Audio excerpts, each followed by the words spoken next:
Merama of the Abakuria, the untold true story. This is a true story, faithfully handed down from generation to generation, preserved for its peculiarity and the demand to keep the narrative alive. The story of Merama began when for 2 days he secretly trained deep inside the forest, preparing to embark on a daring revenge mission against the Baihumbu clan. His goal was to raid their cattle to pay the bride price for marriage. But in a twist of fate, Merama returned not with cattle, but with a wife, Wankuru, from the very enemy he had sought to destroy. His mother was furious and demanded Wankuru's expulsion. Merama's father, Sabai, had been killed during the Great War between the Bambareno and Baihumbu clans, both part of Abakuria tribe. The war is remembered as great because it is said so much blood was shed that the rivers turned red. At the time of his father's death, Merama was barely 12 seasons old, around 6 years old in the Western calendar.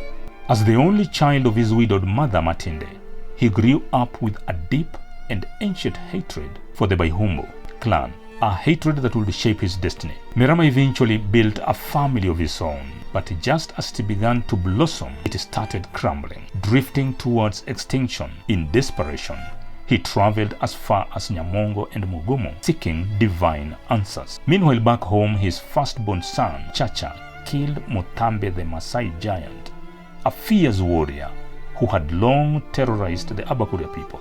Merama's story was growing even bigger and more legendary.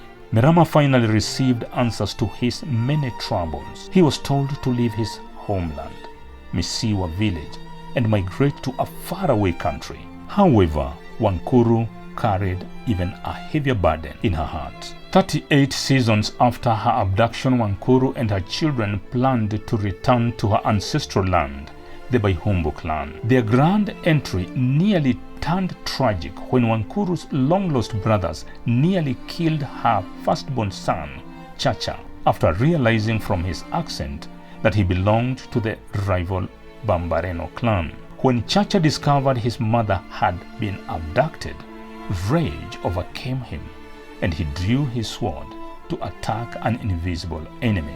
To welcome Wankuru back, the Baihumbu clan unearthed the banana plant wrapped in a cowhide that had been buried in her place as a symbolic substitute when she went missing. Eventually, the day of migration arrived. In the silence of the night, Merama burnt down his beautiful homestead, his sacred duty of closure, what had been his home for ages, and without looking back, he drove out his wives, his children, and his animals into a whole new world. In the new village, Merama met Nyamaganya, a man who would shape his destiny. Nyamaganya was a survivor, a man who had survived, a man who had escaped being eaten by his starving parent during the great famine in the land. Sold for a few baskets of cassava to an Abakuria family, Nyamaganya was later expelled at a young age, falsely blamed for the drowning of his foster parents in Tebesi River. Merama eventually settled in Mirumbe village. In the meantime, his son Chacha became a renowned warrior, winning every battle he fought. Later, Chacha fell in love at the riverside, rescuing a young girl from her cruel stepmother. Doing the unimaginable, Chacha boldly went before the Abakuria Council of Elders to seek justice for this vulnerable girl, Wankuru. Chacha married her, and together they gave birth to a son, whom they named Merama or Sabai, ensuring that the river of Merama's lineage continues to flow.